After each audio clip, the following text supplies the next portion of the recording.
Hello, welcome to King's Academy. My name is Satadru Samantha Maiti. I'm from Kolkata. I'm teaching mathematics. So today I will start with statistics, chapter number 13 from NCERT book.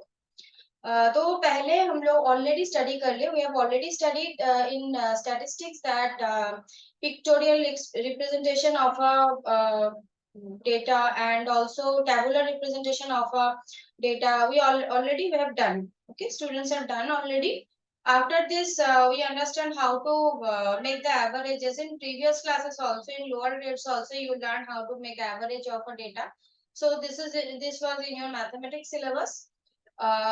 Now we are and you also know what is secondary data and primary data also. Now we are moving forward. So this is central tendency. I am going to teach you now. ये central tendency basically होता क्या है, ठीक है, ये how it is going to be used. तो ये क्या होता है कि जैसे एवरेज हम निकालते हैं कि एक क्लास में सपोज मान लो एक एग्जांपल ले लेते हैं यहाँ पे. Let me share my screen.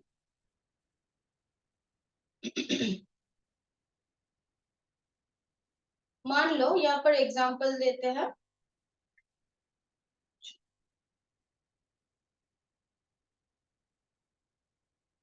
एक क्लास में कुछ बंदा है, सपोज 10 स्टूडेंट्स है, ठीक है. 10 स्टूडेंट्स अगर होता है तो 50, 3 जन को 50 मिला है. 47 2 जन को मिला है.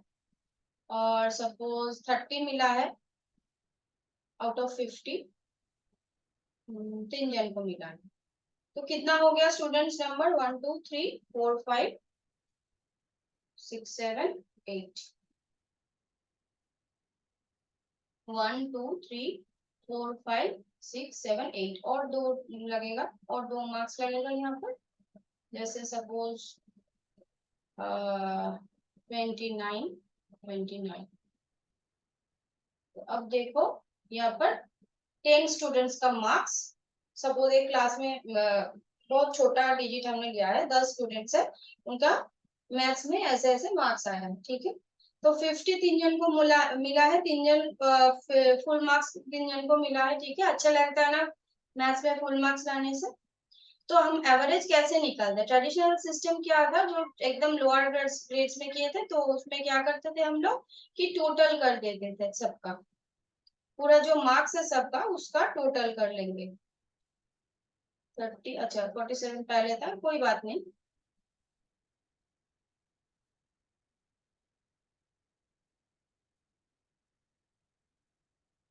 Forty seven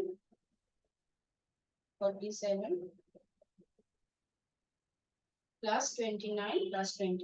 okay,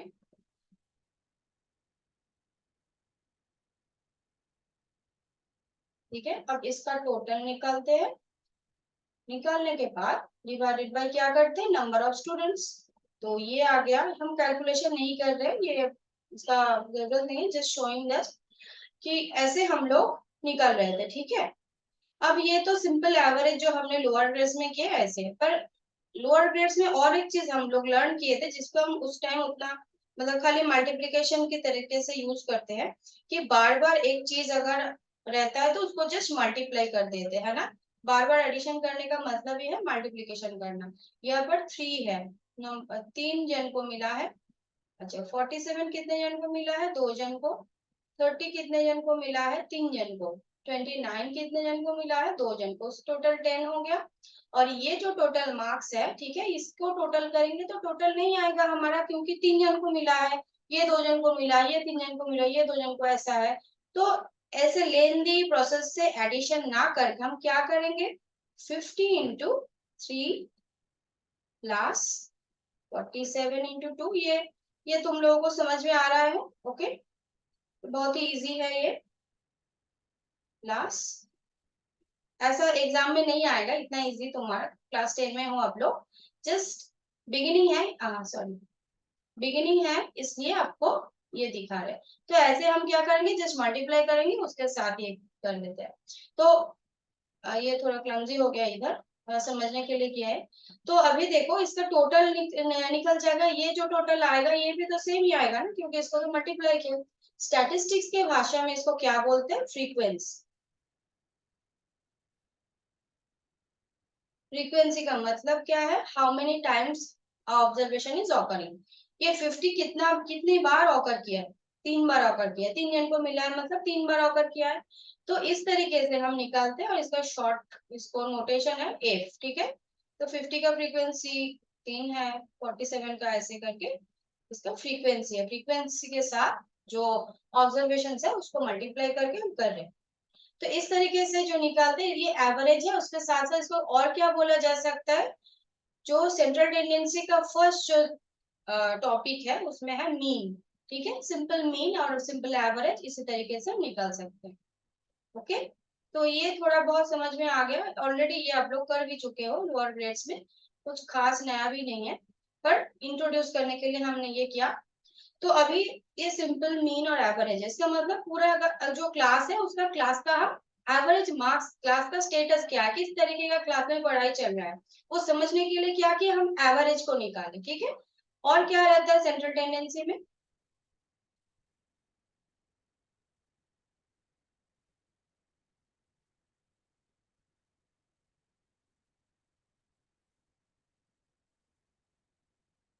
central tendency में और क्या रहता है?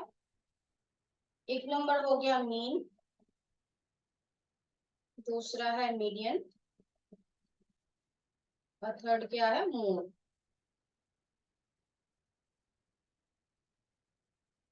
ये मीडियन तो हमने देख ही लिया है, जस्ट एवरेज है। एवरेज का बहुत सारा तरीका है, वो हम देखने वाले हैं। बड़ा अगर बहुत बड़ा डेटा रहता है तो उसमें क्या करते हैं, उसमें कुछ एडिशंस, मतलब उसमें कुछ नया भी है, वो भी अब लेंगे नेक्स्ट। तो ये बेसिकली क्या है? एवरेजेस। मीडियन क्या है? मिडिल मोस्ट वैल्यू कौन सा है, ठीक है। जो ऑब्जर्वेशन है उसका मिडिल मोस्ट वैल्यू कौन सा है, वो निकालने के लिए हम लोग क्या करते हैं? मीडियन करते हैं, ठीक है। और मोड, मोड मतलब सबसे ज्यादा फ्रीक्वेंसी किसमें है। तो जो डेटा हमने लिए थे, सपोज एक क्लास में 10 जन के अंदर आउट ऑफ 50 5 जन को 50 मिला है, 3 जन को ऐसे 40 मिला है, और कितना रह गया? 2 जन रहेगा, 2 जन को 47 मिला सपोज, ठीक है। तो फ्रीक्वेंसी कितना है, सबसे ज्यादा कौन सा कौन सा मार्क्स सबसे ज्यादा होकर किया, सबसे ज्यादा की कौन सा नंबर मिला है, वो है 50। तो 50 क्या हो गया? मोड हो गया, ठीक है। मतलब सबसे ज्यादा ऑकरेंस किसका है। तो अगर मान लो एक क्लास में 10 जन के अंदर 5 जन को 50 मिल गया, मतलब क्लास में जो टीचर पढ़ा रहे वो बहुत एफिशिएंट टीचर है, क्लास में जो बच्चे बैठे वो भी बहुत एफिशिएंट है, अच्छे तरीके से समझ रहे हैं, इसलिए ऐसा मार्क्स मिला। तो ये इंटरप्रिटेशन जो हम निकाले, किस कैसे निकाले, अगर कोई मार्क्स ही ना होता है, अगर कोई मोड मोड हम नहीं निकाल सकते, कोई मीडियन हम नहीं निकाल सकते, कोई एवरेज मीन नहीं निकाल सकते, तो कैसे समझेंगे कि कैसे स्थिति क्या है, क्या प्रॉब्लम चल रहा है, कहाँ पर डिटेक्ट करना है, कहाँ पर किसके ऊपर वर्क करना है, किसको और बेटर बनाना है, कौन सा और बेटर है उसको बेस्ट बनाना है। तो ये सब फर्दर डिसीजंस लेने के लिए ये जो मेजर्स है, सेंट्रल टेंडेंसी है, अगर हायर स्टडीज में जाओगे तो डिस्पर्सन ये भी आता है। तो वो बात का है, अभी तुम लोग मेनली मीन ही अभी समझना है इस क्लास में, उसके बाद बाकी का चैप्टर्स आएंगे। तो आशा करते हैं कि आप लोग समझ गए हो कि इसका यूज क्या है। अगर यूज नहीं समझ में आता है तो मतलब क्यों पढ़ रहे हैं, ये भी थोड़ा इम्पोर्टेंट है, इसलिए ये रीजन बता। ये कोई इतना क्वेश्चन मतलब इस तरीके का क्वेश्चन आता नहीं है, अगर आ भी जाता है तो कोई प्रॉब्लम नहीं, हमने बोल दिया, आप लिख दोगे अपनी भाषा में। ओके, तो चैप्टर नंबर 13 में एक एग्जाम्पल है, ठीक है। 30 स्टूडेंट्स, उसका क्लास 10 का ही है। 30 स्टूडेंट्स, आप ही की क्लास का स्टूडेंट है 30, और जिसमें आउट ऑफ 100 कुछ मार्क्स है, उस मार्क्स से मतलब कितने नंबर, जो एग्जाम्पल अभी दिए उसका ही एक बड़ा सा डेटा अभी है। वहां पे हम 10 लिए थे नंबर ऑफ स्टूडेंट, यहाँ पर 30 है, ठीक है। इसी को करते हैं पहले सॉरी, इसको पहले करते हैं।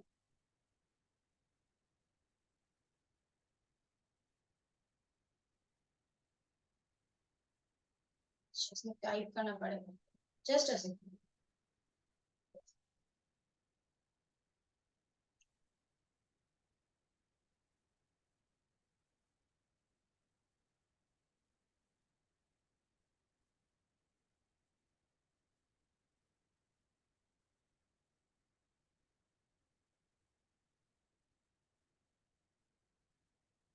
पूरा हमने वीडियो को ऑफ किया है।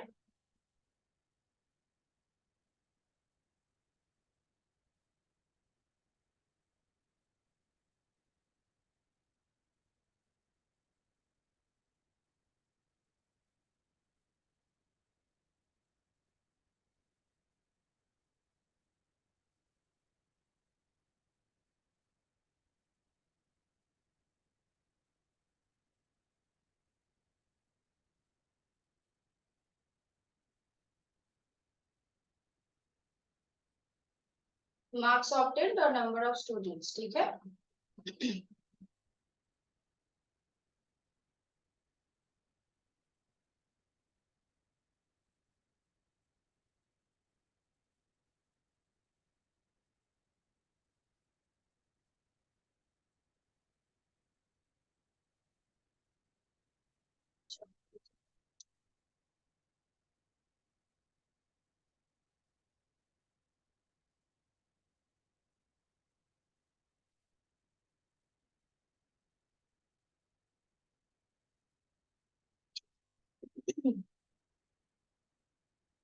ये टेबल्स बनाने में थोड़ा टाइम लग जाता है, आप लोग स्केल का यूज करोगे तो जल्दी जल्दी बन जाएगा, ठीक है।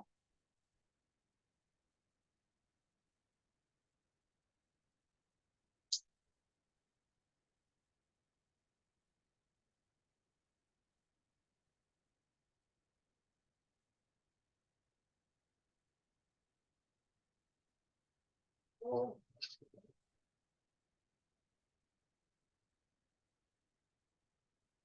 अच्छा, तो यहाँ पर ऑब्जर्वेशंस क्या है देख लेते हैं।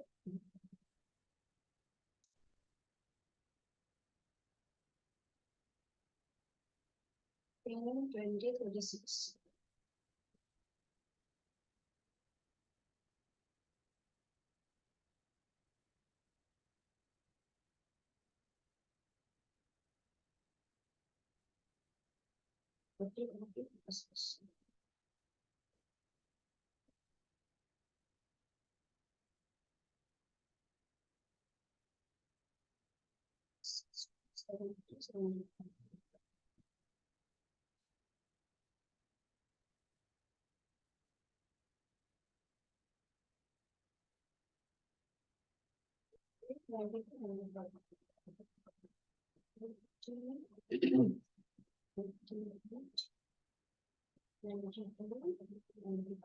ठीक है, नीचे थोड़ा क्लमजी हो गया।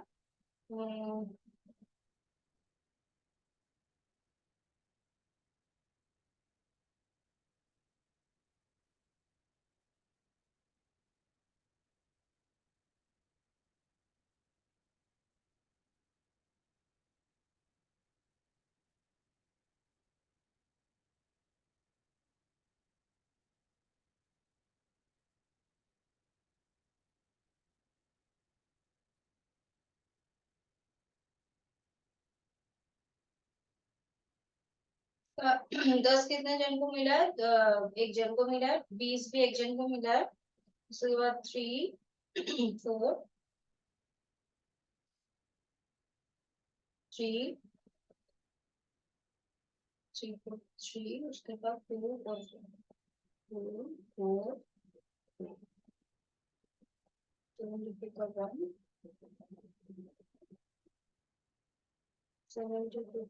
80 का 1, 58 का 2, 3, 1। तो ये हमारा नंबर ऑफ स्टूडेंट्स को लिख लिया। ये वर्टिकली हॉरिजॉन्टली ये टेबल बुक में है, पर हम मतलब इसको सोल्यूशन निकालेंगे, तो इसलिए क्या है कि हम अभी ये ऑलरेडी इसको वर्टिकली कर लिए, क्योंकि अभी जो नेक्स्ट जो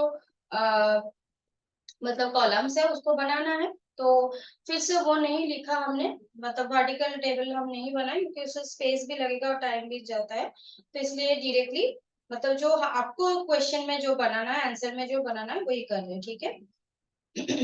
अच्छा, और एक चीज, ये सम स्टार्ट करने से पहले हम बता देते हैं कि हमारा अभी हम लोगों ने जो पहले जो एग्जाम्पल खुद से किए थे उसमें क्या है, उसमें क्या आ गया था कि टोटल नंबर ऑफ ऑब्जर्वेशंस जो है, sorry total sum, not total sum, it is only sum.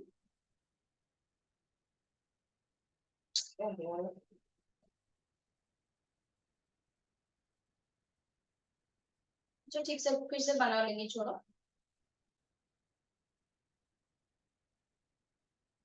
जैसे sum of the observation, okay, हाँ यही सही रहेगा। Sum of the observation, sum of the observations को किससे डिवाइड कर रहे हैं हम लोग? टोटल नंबर ऑफ ऑब्जर्वेशंस, मतलब कितने हैं उसको कर रहे हैं। शॉर्ट में इसको ऑप्स लिख रहे हैं, ठीक है ठीक है। टोटल नंबर ऑफ ऑब्जर्वेशंस और ऊपर क्या है? सम ऑफ ऑब्जर्वेशंस। ये फ्रीक्वेंसी है, आपको समझ में आ रहा है अभी? ये फ्रीक्वेंसी है जिसे हम डिवाइड किए थे।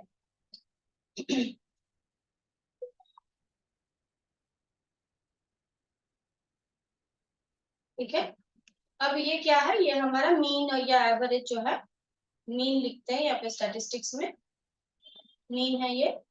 अब सम ऑफ ऑब्जर्वेशंस को क्या लिखेंगे? नोटेशन क्या है इसका? ये क्या चीज है हम बताएंगे अभी। i equal to 1 to m, i equal to 1 to m।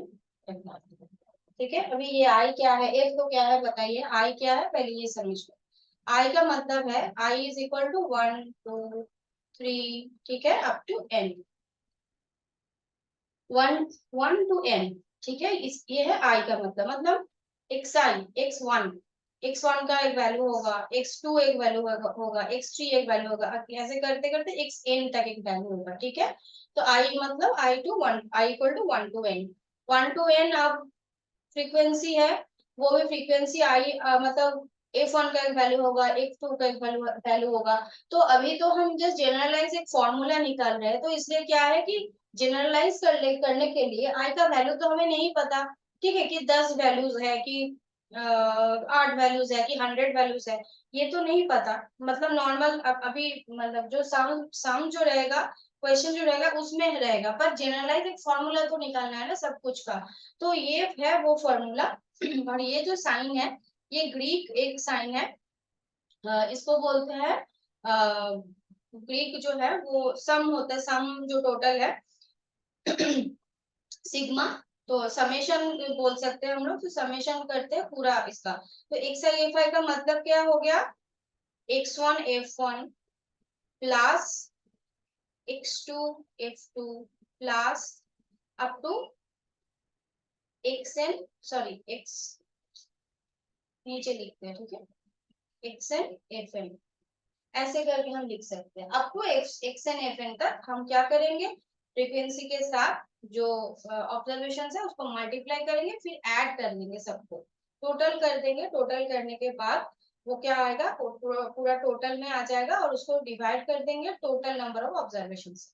तो ये आ गया हमारा मीन का फॉर्मूला। ठीक है, ये है बेसिकली मीन का फॉर्मूला। अब ये आई टू एन वाला जो है, ये नहीं ना भी लिखो तो भी कोई प्रॉब्लम नहीं है, इसका मतलब ये है आई टू एन, क्योंकि समेशन मतलब आप जितने ऑब्जर्वेशन है उसी को आप ऐड कर रहे हो ना, तो आप ऐसे लिख सकते हो। I equal to 1 to n, ना भी लिखो तो भी कोई प्रॉब्लम नहीं है, ठीक है, बट फॉर्मूला ये है। ओके, तो सम पे जाते हैं अभी।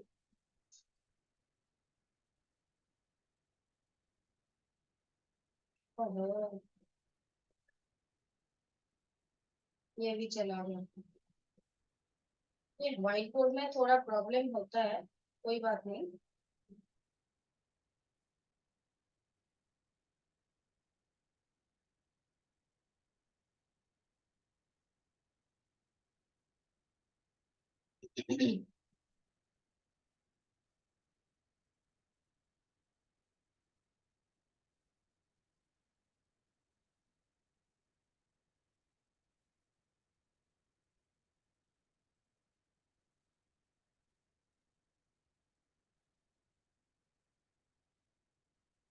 टेक्स्ट नहीं लिख रहे, नॉर्मल लिख रहे, ठीक है, नंबर ऑफ स्टूडेंट्स।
अभी क्या निकालना है, हमने फॉर्मूला ऑलरेडी देख लिया है। फॉर्मूला क्या है कि एक्स आई एफ आई है, एक्स आई एफ आई जो है, एक्स आई एफ आई निकालना है मेरे को। तो एक्स आई एफ आई कैसे निकालेंगे हम। अच्छा, पहले इस साइड पे हम वो फॉर्मूला लिख लेते हैं। मीन का क्या फॉर्मूला है, क्या हो रहा है, ओहो सॉरी, इसको डिलीट कर देंगे बाद में। चलो, mean equal to summation x i f i by summation f i. ठीक है, ये हमारा फॉर्मूला और अभी पता है। तो मीन निकालने के लिए देखो, सम में मैथ्स में क्या होता है कि दोनों चीज इंपॉर्टेंट है। क्या मैथ में मतलब सम में क्या दिया हुआ है, क्या ऑलरेडी इनपुट है हमारे पास, और क्या आउटपुट निकालने के लिए बोल रहा है। ठीक है, यही दो चीज मैथ में देखा जाता है। तो यहाँ पर देखो, हम मेरे को पता है ये आउटपुट है, मतलब ये आउटपुट मेरे को निकालना पड़ेगा। ठीक है, ये जो रिजल्ट है इसको निकालना पड़ेगा, और क्या है मेरे पास, ये हमको दे चुका है ऑलरेडी। तो ये मार्क्स ऑब्टेन मतलब यही एक्स आई है ना, एक्स आई, एक्स का value x one x two x three x four x five करके ऐसे मार्क्स है। ठीक है, अच्छा, एक और एक बात यहाँ पे बता देते हैं, थोड़ा कंफ्यूजन हो सकता है इसीलिए, क्योंकि यहाँ पर देखो नंबर ऑफ स्टूडेंट्स जो है वो हमको इधर दिया ही है कि ये 30 स्टूडेंट्स का है। पर यहाँ पर अगर इसको ऐड भी करोगे तो भी 30 आ जाएगा। अच्छा, एक सेकंड मेरे को दो, यहाँ पे कोई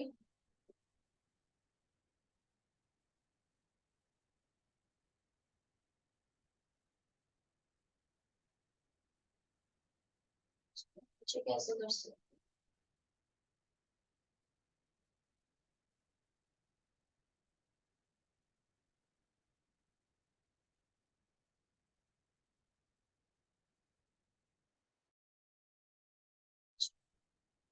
ठीक है, छोड़ो।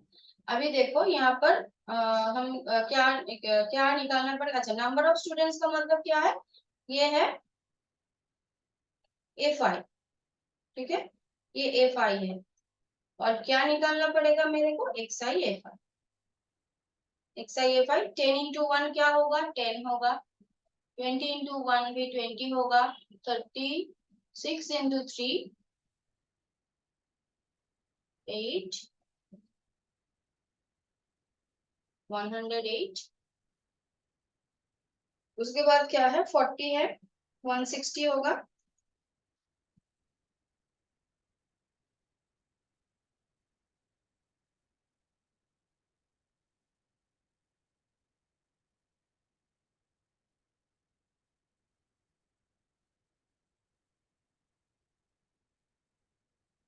108, 160। अच्छा, 40 इंटू फोर 50 इंटू थ्री 150। उसके बाद 56 इंटू टू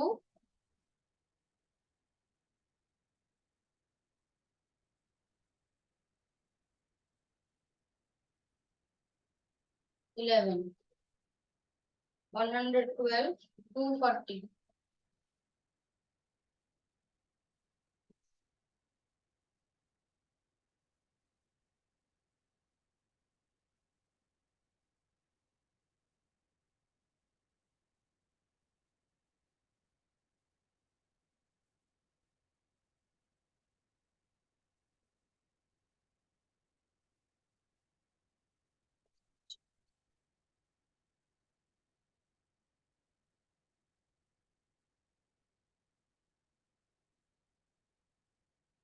72।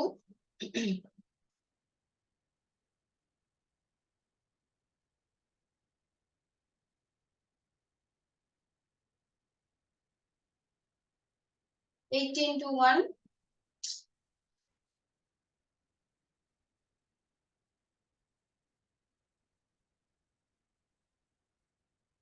हाँ ठीक है, 18 टू 1 क्या होगा इधर, 80। ये थोड़ा ऊपर उठ गया, कोई प्रॉब्लम नहीं है। आप ये जब करोगे कॉपी में ठीक से करोगे।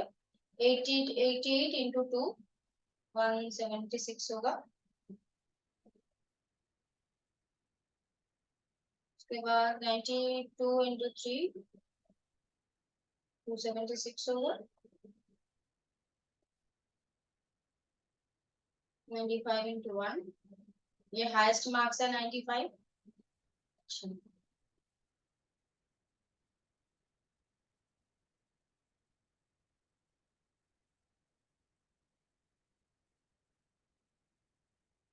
स्मार्ट पेन का थोड़ा यूज करते हैं यहाँ पर, अंडरलाइन करना होगा।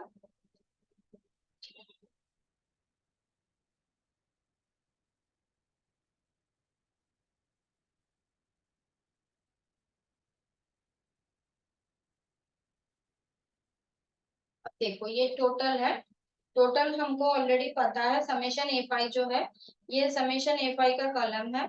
यहाँ पर क्या होगा, 30, है ना। 30 स्टूडेंट्स ऑलरेडी बुक में है, तो ये मतलब सम करने का कोई जरूरत ही नहीं है हमको, ये 30 है। और इसका जो टोटल है ये कर लेते हैं।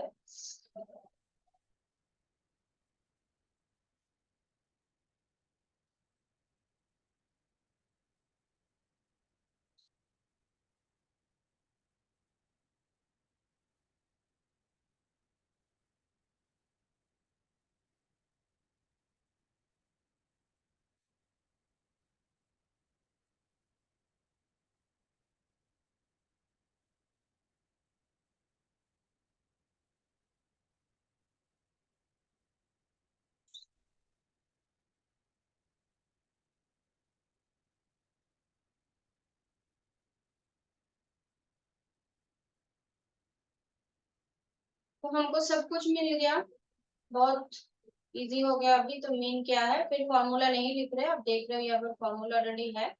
तो 79/30, तो अभी तो इसका डिवीजन क्या होगा,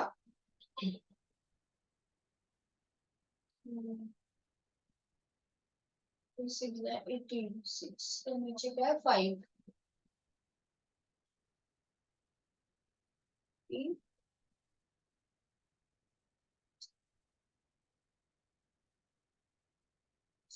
9, 9×3 70, 27, 27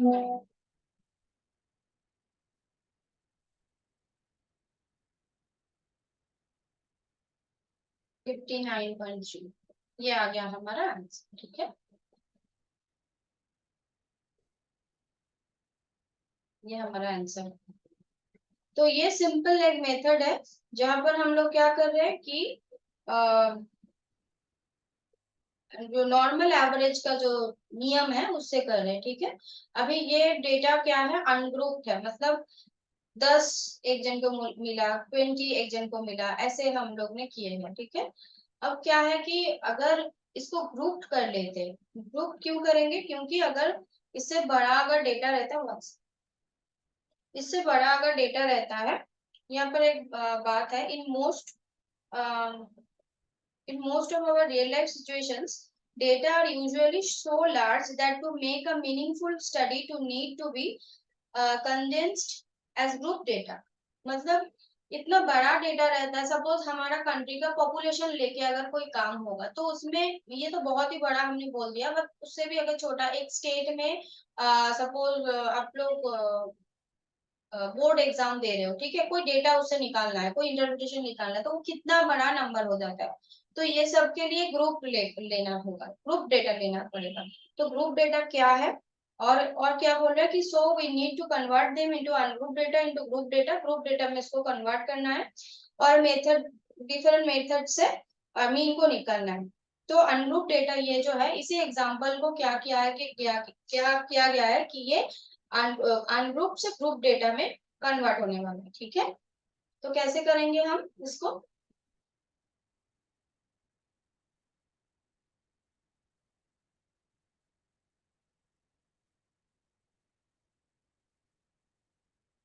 इसको रिमूव कर देते, पूरा नहीं रिमूव करेंगे क्योंकि ये जो दोनों साइड है इसका ये जरूरत है।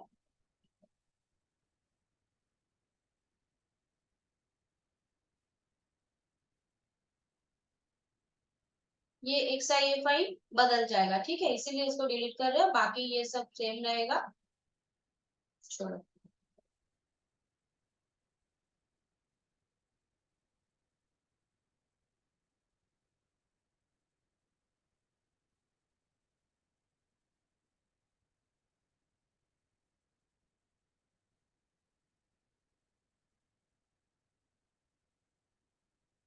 हाँ ठीक है।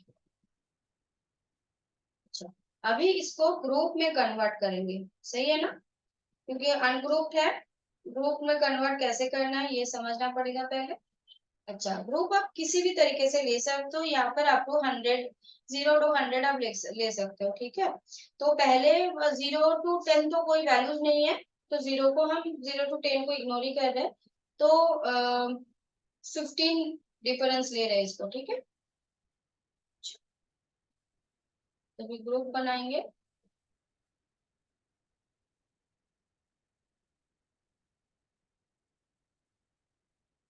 अच्छा, इसको क्या कहते हैं, क्लास इंटरवल, सही है ना।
अब देखो, ये जो मार्क्स ऑब्टेन्ड है इसी से हमको निकालना है। यहाँ पे 10 था, 10 से 20, 10 से 20 ना करके हम 10 से 25 करते हैं, क्योंकि देखो लास्ट वैल्यू 95 है, मतलब मतलब 95 जो है वो अंदर आना है।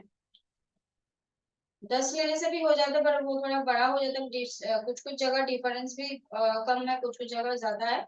इसीलिए मिडिल मोस्ट एक इंटरवल ले रहे हैं, जैसे 10 to 25, ठीक है, क्लास इंटरवल।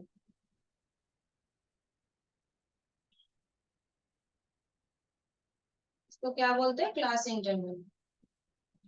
उसके बाद क्या करेंगे, क्लास मार्क। क्लास मार्क क्या है हम बताएंगे। तो पहले क्लास इंटरवल्स बना लेते हैं, और क्या रहेगा, अच्छा क्लास मार्क जो है वही एक्सआई होगा। ये सब बताएंगे अभी क्यों ऐसा है। और एफ आई ऑलरेडी दिया हुआ है, ये जो मतलब अच्छा, ये जो ऑब्जर्वेशन है ना यहाँ पे, ये थोड़ा चेंज हो जाएगा यहाँ पर, एफ आई चेंज हो जाएगा, क्योंकि देखो अभी 10 से 25 जो है, 10 से 25 में कितना है, 10 भी है और 20 भी है। तो 20 और 10 दोनों है, तो 2 होगा ना इसका आंसर, मतलब इसका जो ऑब्जर्वेशन 2 होगा, फ्रीक्वेंसी 2 होगा ना। तो इसको हटा देंगे यहाँ से, सब हट गया।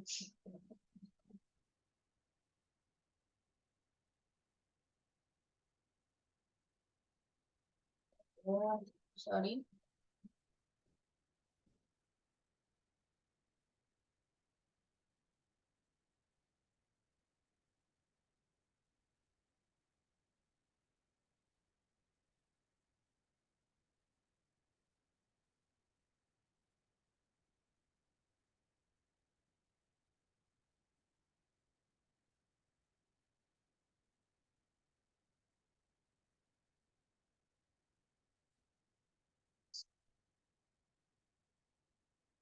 10 से 25 लेते हैं, 2 हो गया। अच्छा, फिर 25 से 40 तक लेंगे।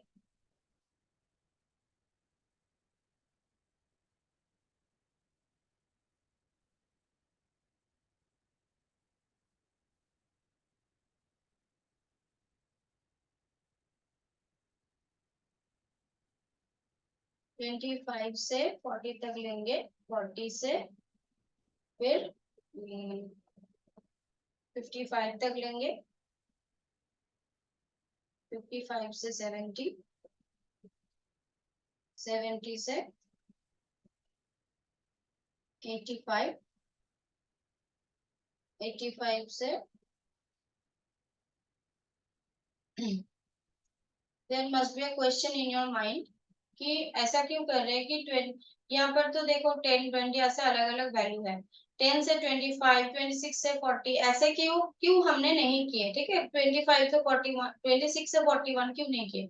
बात क्या है, सपोज अभी ये तो जस्ट ग्रॉस फिगर में है, कोई डेसिमल यहाँ पर नहीं है, नॉर्मल है, तो पर यहाँ अगर ऐसा होता है कि 25.5 किसी को मिल गया है, तो 25 के अंदर भी वो नहीं आ सकता है, और 26 यहाँ पर अगर लिखे तो 26 से 40 के अंदर भी वो नहीं आ पाएगा। तो इसलिए इस प्रॉब्लम को हटाने के लिए यहाँ पर क्या है कि एक क्लास लिमिट यहाँ पर लिया गया है, इसको बोलते हैं अपर क्लास लिमिट, इसको बोलते हैं लोअर क्लास लिमिट, ठीक है।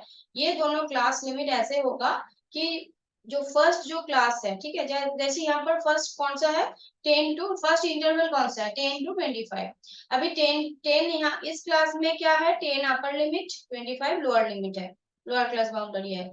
तो ये जो मतलब लोअर क्लास लिमिट है, ये नेक्स्ट क्लास में क्या हो जाएगा, अपर क्लास लिमिट हो जाएगा। अब 40 हो गया इसका lower class limit, upper class हो गया 25, तो फिर वही फिर से मतलब ये ऐसे करके चेंज होता जाता रहेगा। प्रीवियस क्लास में जो अपर क्लास लिमिट रहेगा, सॉरी लोअर क्लास लिमिट रहेगा, वो नेक्स्ट क्लास में क्या होगा, अपर क्लास लिमिट बन जाएगा, ठीक है। अभी और एक चीज यहाँ पर टर्म आया है, अच्छा ये तो समझ में आ गया आई थिंक कि क्यों ऐसे हमने डेटा को ऐसे क्यों 10 to 25, 25 से 40 ऐसे क्यों किया, ये तो समझ में आ गया शायद। उसके बाद एक्साइड मतलब ये क्लास मार्क को क्यों एक्साइड किए हैं, देखो यहाँ पर हमने क्या कर रहे थे कि डायरेक्टली जो फ्रीक्वेंसी जो जिस मार्क्स का जितना फ्रीक्वेंसी है उसको जस्ट मल्टीप्लाई कर रहे हैं, पर यहाँ पर तो एक क्लास इंटरवल है ना, तो आप किससे मल्टीप्लाई करोगे एफ आई को, तो एक तो वैल्यू एक पर्टिकुलर वैल्यू चाहिए यहाँ पे, तो उस वैल्यू को कैसे निकालेंगे,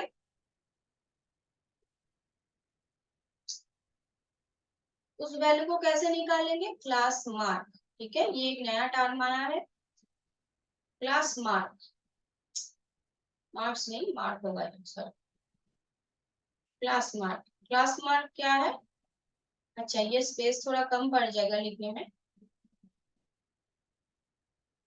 यही प्रॉब्लम है, कुछ भी लाइन अगर उठ जाता है तो फिर इसको बनाना पड़ता है ना।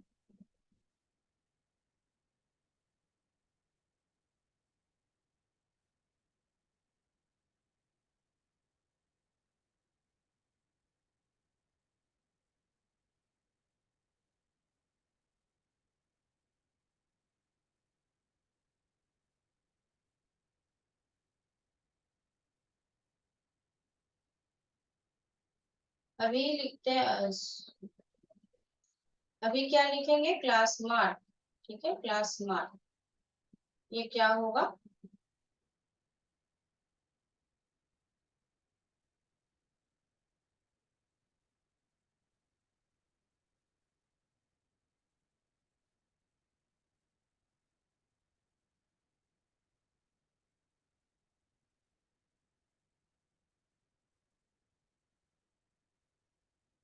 इसको शॉर्ट में लिखते हैं अपर लिमिट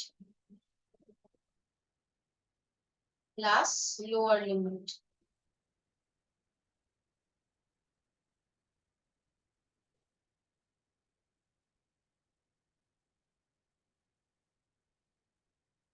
बाई 2 होगा, ठीक है, upper class limit by lower class limit by 2, क्योंकि दो वैल्यू है तो एवरेज निकालेंगे तो क्या होगा, ये भी एक एग्जाम्पशन है, ठीक है।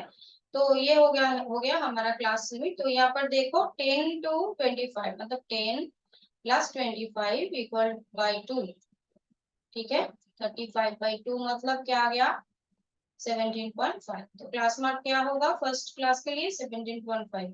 अब ये 17.5 को 2 से डिवाइड कर सॉरी 2 से मल्टीप्लाई कर देंगे एक्स आई एफ आई निकालने के लिए।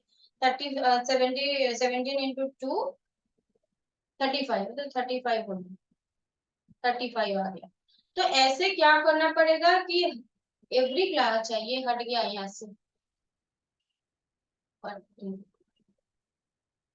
अच्छा 40, जैसे 40 25 40, ठीक है, इसको ऐड करेंगे, डिवाइड करेंगे 2 से करके क्लास मार्क निकालेंगे। तो इसी तरीके से सबको करना है, पर एक इजी मेथड है, तो ये सब इतना कुछ करने का जरूरत नहीं है। यहाँ पर देखो बीच में डिफरेंस कितना है, 15 है, तो इससे जस्ट 15 ऐड करते जाओ, ठीक है। इससे इससे 15 ऐड करने से क्या होगा, ये दोनों को ऐड करके डिवाइड करने का जो वैल्यू है वही आ जाएगा, ठीक है। अब देख सकते हो ये 32 पॉइंट, इसको 15 से अगर टोटल ऐड करते हैं 32.5 होगा। अब चेक करने के लिए एक करके देख सकते हो, 25 प्लस 40 डिवाइडेड बाई 2 करके देखो एक बार, अगर कोई कंफ्यूजन कोई डाउट आ जाता है। बहुत ही इजी है, क्योंकि देखो बीच में अगर 25 डिफरेंस 15 डिफरेंस होगा तो ये दोनों के बीच में भी 15 डिफरेंस होगा ना, ये बहुत ही लॉजिकल है। 65/2, अब देखो आ गया ना 32.5। तो ये करने का जरूरत नहीं है, ये एक्चुअल मेथड है, पर अभी मतलब ये जरूरत भी नहीं है करने का, जस्ट ऐड 15, इसके साथ 15 ऐड कर लो प्रीवियस क्लास के साथ। 47.5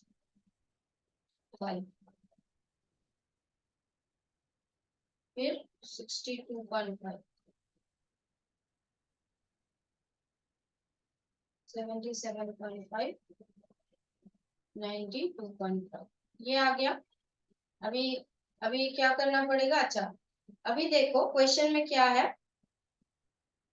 पहले जो क्वेश्चन था, मतलब जो अनग्रुप अवस्था में जो था, अनग्रुप डेटा जो था ना, उसमें देखो अभी फ्रीक्वेंसी को निकालो पहले, ठीक है। जैसे 10 से 25 के अंदर 10 और 20 था। अब नेक्स्ट क्लास क्या है, 25 से 40। अब प्रीवियस डेटा को एक बार देख लो बुक में, या फिर अगर आप लोगों ने ये कॉपी कर चुके हो तो उसमें थोड़ा लुकअप्टर करो, वहां पर देखो कि 36 और 40, 36 का कितना है, तो 25 से 40 तक 36 आ सकता है, 40 आ सकता है, ठीक है। तो 36 का क्या है, 3 है, 40 का 4 है। अब और एक चीज जानना है यहाँ पर, जो लोअर लिमिट है क्लास का, ठीक है, वो अगर डेटा में रहता है तो उसको हम कंसीडर नहीं करेंगे उस क्लास के लिए। लोअर क्लास जो लिमिट है उस क्लास के लिए उसको कंसीडर नहीं करेंगे, नेक्स्ट क्लास में उसको हम लेंगे। जैसे 40 यहाँ पर जो है, 25 से 40 तक जो वैल्यूज है उसके अंदर 40 को नहीं लेंगे, ठीक है। 40 लेंगे नेक्स्ट क्लास में, मतलब 40 टू 55 का जो क्लास है उसमें उसको कंसीडर करेंगे, अभी नहीं करेंगे। तो एक ही वैल्यू बच जाए यहाँ पर 36। तो 36 का फ्रीक्वेंसी क्या है यहाँ पर, एफ का वैल्यू क्या है, एफ आई का वैल्यू है 3, तो 3 होगा यहाँ पर। अब 40 टू 55 देखो, 40 का कितना है, 40 का है यहाँ पर 4 और 55 है, तो 50 को भी ले सकते हैं, 50 है, 4 प्लस 3 7, तो ये 7 आ गया। अब नेक्स्ट देखो 55 टू 70, 56 है नेक्स्ट वैल्यू, 56 का फ्रीक्वेंसी है 2, 60 भी आएगा उसके अंदर 4, ठीक है, तो 6 होगा। अब फिर से सेम चीज यहाँ पर आया है, 70 एक वैल्यू है यहाँ पर, तो 70 इसका लोअर क्लास लिमिट है, ये जो लोअर क्लास लिमिट है इसमें, तो इसलिए 70 को इस क्लास में कंसिडर ना करके हम इस क्लास में करेंगे, ठीक है। 70 का कितना फ्रीक्वेंसी है, 4 है, और 72 भी इसमें आएगा, 72 का है 1, तो 4 प्लस 1 5, 80 का भी आएगा क्योंकि यहाँ पे 85 है, तो 4 प्लस 1 5 प्लस 1 6, उसके बाद 88 है उसको नहीं लेंगे इसमें, तो 6 होगा। 88 से 100, 85 से 100 तक कितना फ्रीक्वेंसीज है, 88 है, ये कितना है 2 है, 92 भी इसके अंदर आता है, और 95 भी आता है, 3 प्लस 2 5 प्लस 1 ये भी 6 है, ठीक है। अब समझ में आया कैसे हम कर रहे हैं। हमेशा जो फ्रीक्वेंसी है, अगर किसी क्लास का लोअर क्लास लिमिट है, उसी मतलब उसी ऑब्जर्वेशन अगर है तो उसको उस क्लास में नहीं लेंगे, नेक्स्ट क्लास के लिए लेंगे, ठीक है। ये याद रखना पड़ेगा तुमको। अच्छा, ये नीचे वाला जो अभी अभी ये जो कॉलम है ये अभी जरूरत नहीं है इसका कोई, क्योंकि ऑलरेडी हम लोग ने सब रेडी कर लिए, खाली अभी टोटल करना बाकी है। टोटल नहीं, टोटल अभी नहीं करना, अभी इसको एक्सआई एफआई बनाना है। तो नंबर ऑफ स्टूडेंट्स के नीचे ये 30 आएगा, हमको ऑलरेडी पता है कि 30 है ये समेशन, और ये एफआई है, ये फ्रीक्वेंसी है।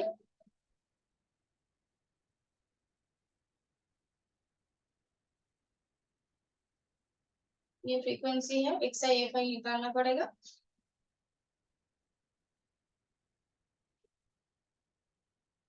अच्छा, 3 into 32.5,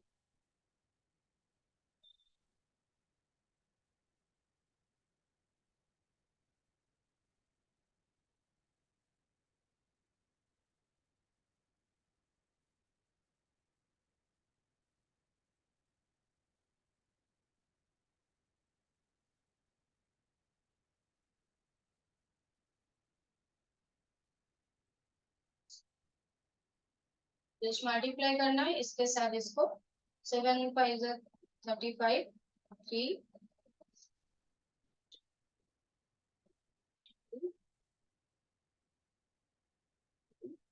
पॉइंट है बीच में,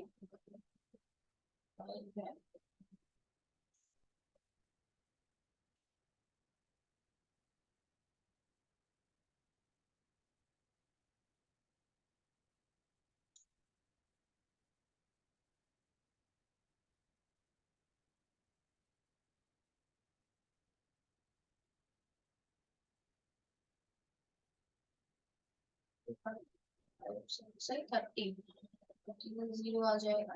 तो अच्छा, यहाँ पर पॉइंट के बाद जीरो है तो उसको नहीं लिख रहे, आप लिख भी सकते हो, पर हम क्लमजी हो जा रहे इसलिए नहीं लिख रहे।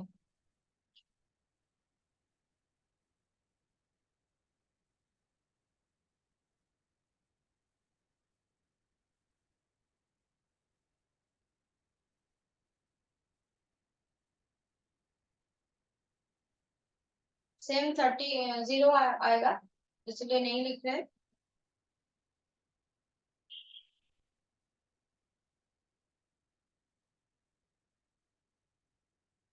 ये आ गया पूरा, एक्सआई एफआई आ गया।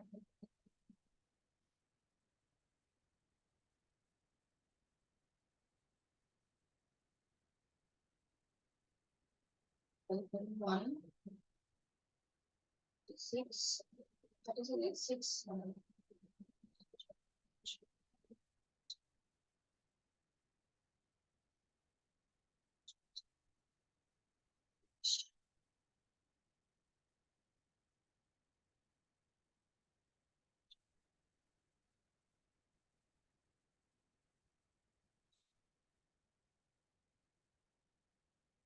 1860। ठीक है, अभी फिर से वही फॉर्मूला में इनका summation x i f I by summation f आई, तो 1860 डिवाइडेड बाई 30, 62 आ गया। अब देखो एक मजे की बात देखो, same observation, same number of student, same marks of ten, सब कुछ सेम है, पर अनग्रुप से जब भी ग्रुप कर लिए तभी जो मीन पहले क्या आया था, नॉर्मल सिनारियो में क्या आया था, ऐसे आया था ना, ये आया था, ये एग्जैक्ट है। ये थोड़ा अप्रोक्सीमेशन इसमें आ गया। ठीक है, अप्रोक्स लिखना नहीं है, पर हम आपका समझ के लिए लिख रहे हैं। ये क्यों अप्रोक्स, क्वेश्चन आएगा सेम है, सब कुछ सेम है, तो क्यों अप्रोक्स आ रहा है, मतलब क्यों सेम नहीं क्यों आ रहा है। इसका रीजन ये है क्योंकि यहाँ पर एक एजम्पशन ऑलरेडी हम लोग कर चुके हैं। ये जो हर क्लास में एक वैल्यू, जो पहले क्या था 10 से डायरेक्ट मल्टीप्लाई कर रहे थे, उसमें 10 to 25 के अंदर जो क्लास मिडिल क्लास, मतलब मिडिल मोस्ट वैल्यू, उसको निकाल रहे हैं। दोनों दोनों को 2 से डिवाइड करने का मतलब क्या होता है, उसका एक मीन निकल गया ना। तो इसमें हम लोग क्या कर रहे हैं, एक एजम्पशन, छोड़ा थोड़ा सा एक एजम्पशन यहाँ पर आ रहा है, क्यों, पहले ही हम लोग सोच रहे हैं कि इसका मीन ये होगा, इस क्लास का मीन ये होगा, फिर सबका सबका एक साथ लेके उसको निकाले, तो थोड़ा सा अप्रोक्सीमेशन यहाँ पर आ रहा है। ये एग्जैक्ट नहीं है फिर सॉरी, पर फिर भी क्या है, इसका अगर ये एग्जैक्ट नहीं है तो हम क्यों इसको निकाल रहे हैं, क्योंकि ये तो बहुत ही छोटा डेटा, 30 स्टूडेंट्स का डेटा है, जैसे आपने एग्जाम्पल दिए कि बोर्ड एग्जाम देने वाले हो तुम लोग, बोर्ड एग्जाम दे चुके हो शायद अभी, अगर देने के बाद की बात करें तो दे चुके हैं, तो उसके बाद जो रिजल्ट का जो इंटरप्रिटेशन बोर्ड निकालेगा, अपना स्कूल, तुम जो जिस स्कूल में पढ़ते हो उस स्कूल में तो ठीक है, आपके क्लास में 50-60 स्टूडेंट होगा, वो तो छोटा है, वो ऐसे जो प्रीवियस जो मेथड में हम लोग किए थे वो ऐसे करके भी निकाल सकते हैं। पर बोर्ड क्या कर सकता है, बोर्ड के पास तो बहुत स्टूडेंट्स है, लाखों करोड़ों स्टूडेंट्स है, तो वो लोग वो क्या करेंगे, वो तो इस तरीके से नहीं कर पाएगा ना कि हर स्टूडेंट का मार्क्स एक साथ करके ऐसे मल्टीप्लाई करते हैं उसके बाद उसका एडिशन किए, इतना नहीं कर पाएगा। तो इसलिए क्या करेगा कि ये तरीका अपनाएगा वहां पे, ठीक है। मतलब जस्ट एज्यूम कर रहे हैं कि जब बहुत बड़ा डेटा आ जाता है, मतलब डेटा साइज, मतलब छोटा डेटा से भी थोड़ा बड़ा हो जाता है, तो इस तरीके का अप्लाई होता है। अच्छा, ये जो मेथड, सॉरी, ये जो मेथड है इसको हम क्या बोलते हैं, डायरेक्ट मेथड, ठीक है, मीन का डायरेक्ट मेथड।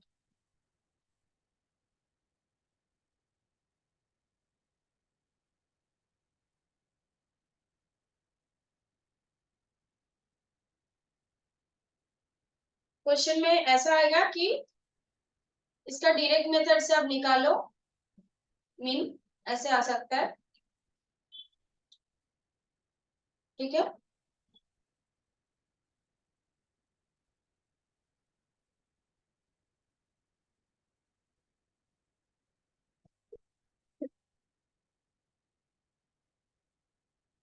अच्छा, इसके बाद और एक चीज समझ लो, एज्यूम भी आएगा, और स्टेप डेविएशन, और भी दो मेथड है, मीन का तीनों मेथड है, अभी बोल देते हैं इसको। उसके बाद है एज्यूम्ड मीन, मतलब जो एजम्पशन यहाँ पे तो थोड़ा बहुत एजम्पशन हमने किए हैं, जो डायरेक्ट मीन में जो सेकंड वाला किए, पर उससे भी ज्यादा एजम्पशन और कहीं ज्यादा, मतलब मीन ही हम पहले मीन को ही एज्यूम कर लेते हैं, उसके बाद मीन निकालते हैं, और उसके साथ जो मतलब एक फ्रैक्शन ऑफ डेटा कुछ मतलब कुछ निकल के आएगा, उसको जस्ट मीन के साथ उसका एक फंक्शन करके उसको निकाल सकते हैं। तो पहले से ही मीन को एज्यूम करके चल के हम मीन निकालते हैं, ऐसे भी है। जैसे कहीं भी हम लोग एरिथमेटिक या अलजेब्रा में एक्स को पकड़ते हैं ना, कि सपोज द आंसर, सपोज किसी का वैल्यू मांगा है कि इसका वैल्यू क्या होगा, कोई इक्वेशन या किसी का, तो suppose the value is x, ऐसे करके हम निकालते हैं। सेम तरीके से मीन का जो वैल्यू है हम एज्यूम मीन ले रहे हैं, ठीक है, एज्यूम, ऑलरेडी इसको एज्यूम कर चुके हैं, उसके बाद इसको निकाल रहे हैं, एज्यूम मीन। और एक तरीका है, और क्या है, स्टेप डेविएशन मेथड, ये भी है, ये थोड़ा समझना पड़ेगा, अभी नहीं, पहले डायरेक्ट मेथड कंप्लीट हो गया, एज्यूम मीन करते हैं, स्टेप डेविएशन। अच्छा, इस ये जो वीडियो तक इतना ही रखते हैं, क्योंकि बड़ा बन जा रहा है, इतना तक ही इसको रखते हैं। नेक्स्ट नेक्स्ट में हम assume mean dot step deviation करके एक्सरसाइज में चले जाएंगे, ठीक है। Thank you so much for listening to me, और किंग्स एकेडमी के साथ ज्वाइन करते रहना, और मेरा जो क्लास है यहाँ पर आपको मिलेगा। आई थिंक अगर कोई डाउट होता है, कुछ भी प्रॉब्लम होता है, you can contact also, contact मतलब वहां पर जो वे है टू कॉन्टेक्ट, आप उसी को यूज कर सकते हो, कोई डाउट होगा पूछ सकते हो। Okay, thank you class,